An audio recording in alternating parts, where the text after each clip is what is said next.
Hello.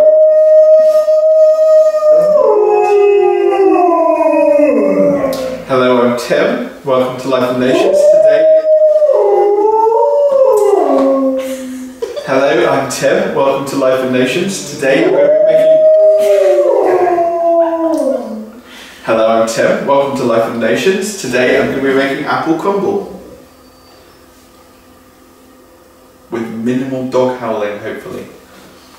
So I'm going to be using my parents' recipe for apple crumble.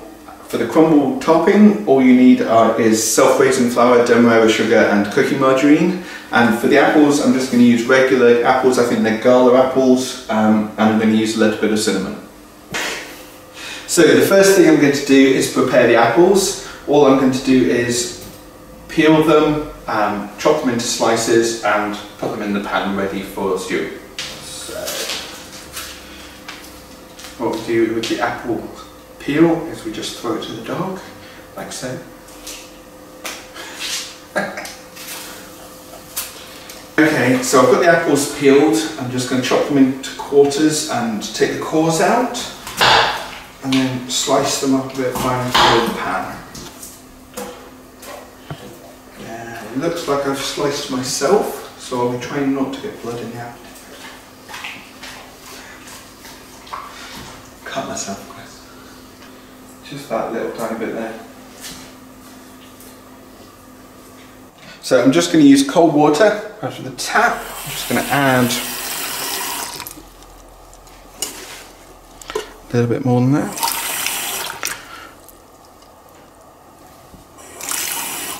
That'll do. You don't want to add too much water, otherwise you just get a very liquidy apple sauce. So put that on, light it up.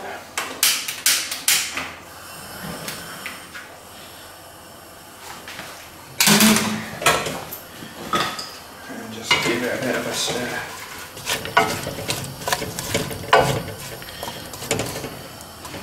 Right, so we'll just leave that to heat up. Obviously you can always add more water if it looks like it's getting dry or anything like that. And just stir it, stir. Just stir it periodically.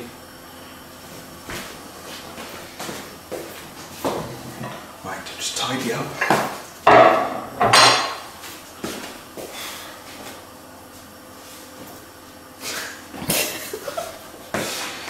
So, while the apples are on... But Sushi, how long do you leave the apples on the stove? I leave the apples on the stove until I get bored. While the apples are simmering, we'll prepare the crumble. I'm going to use a mixing bowl and some scales to weigh the ingredients. And I'm going to do it on the table. I'm going to use 12 ounces of flour, 6 ounces of margarine and 6 ounces of demerara sugar. Really it doesn't, I mean, you have, depending on the size of the cooking bowl, you adjust those quantities, but the main thing is you add twice as much flour to margarine and to sugar. And can you explain why you're using imperial measurements? I'm using imperial measurements because I suspect this is a recipe from my dad, who's old. As I say, it doesn't matter as long as you've got the ratio right. And just to clarify for our non-British viewers, yes, it is usually metric measurements in the UK, not yes. imperial. Yes. Which is why I'm a bit surprised him suddenly spouting imperial measurements, because they mean absolutely nothing to me. No, well the reason I'm using imperial is because I know I want to use 12 ounces and I can't remember what that is in grams. Self-raising flour. Just pour that into the bowl, like so, till you get to 12 ounces. So, 6 ounces. I can hear your apples boiling. So, the apples are clearly making a noise, so at this point, we'll run back over here, give them a bit of a stir. Is that meant to happen? Of course it is. You've got your flour and your sugar in the bowl. Just mix it up. So we're going to add 6 ounces of margarine. And here are the apples again, so I'm just going to give them a stir. But that's then the sound of them gently simmering. That's the sound of them not? gently simmering. He said stirring it before Chris can see the bubbles. So, having chopped up the margarine a bit, add it to the base.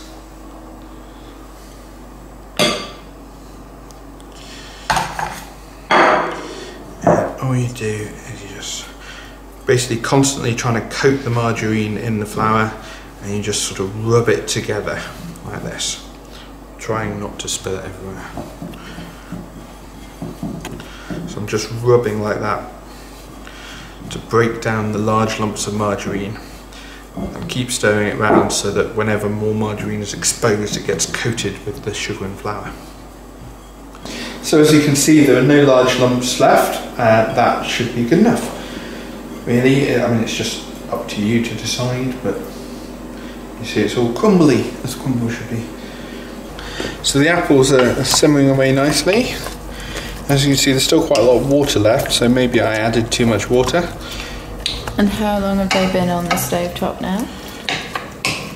I have no idea however long it took to make crumble. 10 minutes, maybe? You preheat the oven to about 180 degrees, which is 350 Fahrenheit, maybe? No idea. Nobody uses Fahrenheit in the UK. Except my phone has just decided to start using Fahrenheit. It's very confusing because it told me it was 39 degrees the other day. Still, the apples are simmering. What I'm going to do is I'm going to add a little bit of sugar. I'm just going to use some demo sugar as well, because it's out. It doesn't really matter. Obviously, if you were using Bramley cooking apples, you'd add a lot more sugar than I'm going to, because Bramley apples are naturally very sour. So I'm just going to add a couple of spoons of sugar. Stir that around. I'm just going to add some cinnamon. I'm not really sure how much. I'm just going to put a little bit of cinnamon in there like that. As I say, when you use normal apples and not Bramley apples, they don't, like, Bramley apples will puff up and it'll be obvious when they're done. Whereas I find normal apples hold their consistency a lot more, so it's harder to know. Is that them gently simmering again? That's them gently simmering, yes.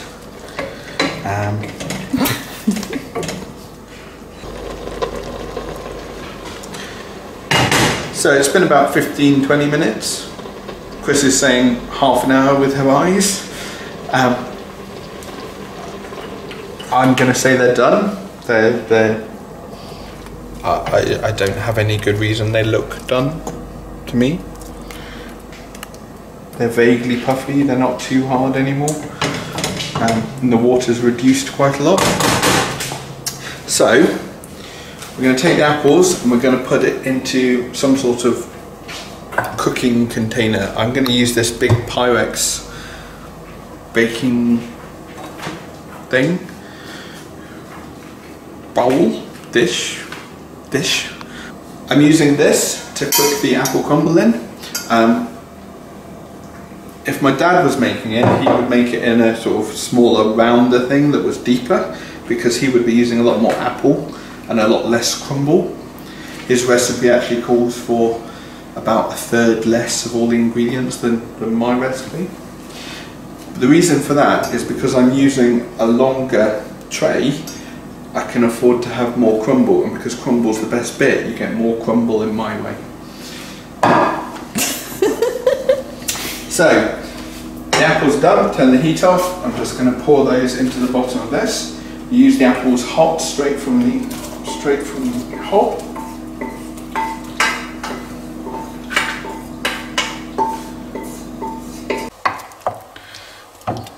There you go.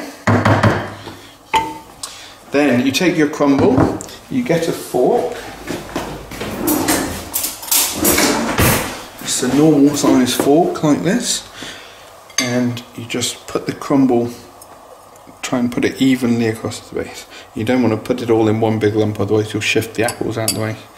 So you want to try and give it all a a light covering of the crumble. You use a fork because you want to keep it light, so you don't want any pressure on the crumble. But you basically use your fork like a rake, so you rake the crumble out like this, just till you've got an even layer of crumble on top of the apples.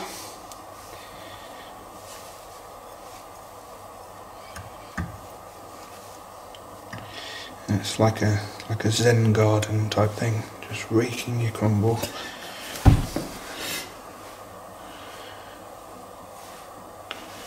So you're just keeping it light. There you go. There's a nice thin layer of apples and a nice thick layer of crumble, but you've got about maybe an inch of crumble. And what's that in centimetres? 2.54. Yes, obviously. Well, you're jumping between imperial and metric. It's very confusing. Well, that's the curse of being my age in the UK.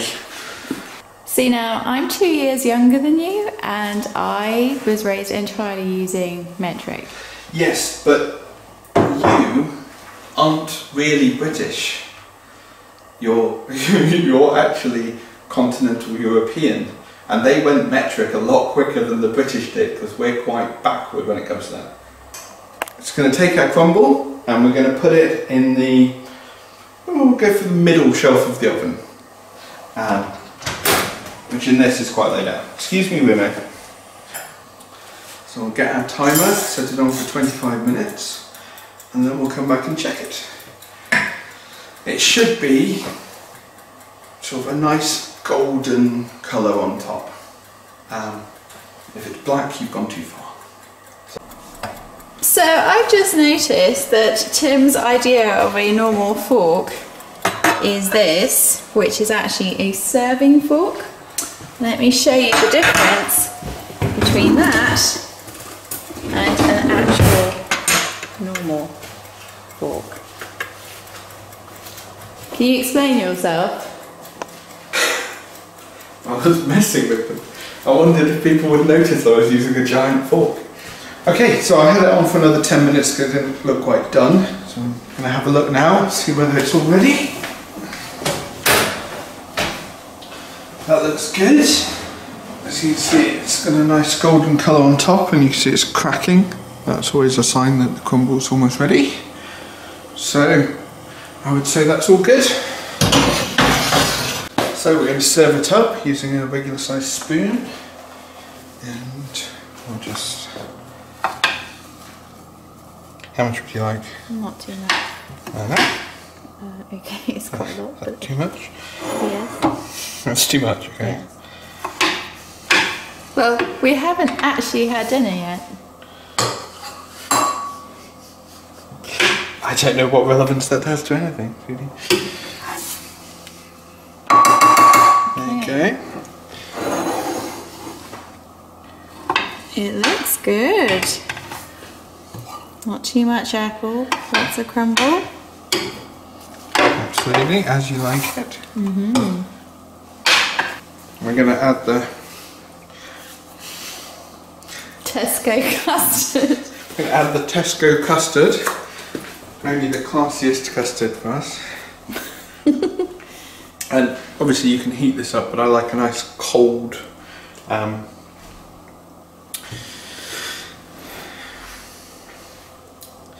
obviously you can heat the custard up, but I like a nice cold accompaniment to my hot apple crumble. I'm just going to add some custard in here. Alright, moment of truth. Okay, it's going to be very hot though. Should really leave it to sit for a minute. Go on then.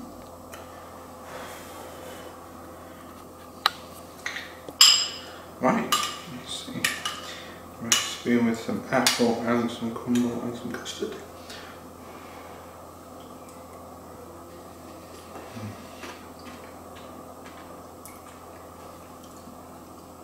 And it's delicious. The crumble is not soggy. The apple's well cooked. And as you see, it's nice and crumbly as crumble should be. Success! Excellent. So I hope you'll give that a try. It's very easy and delicious on a cold winter's night.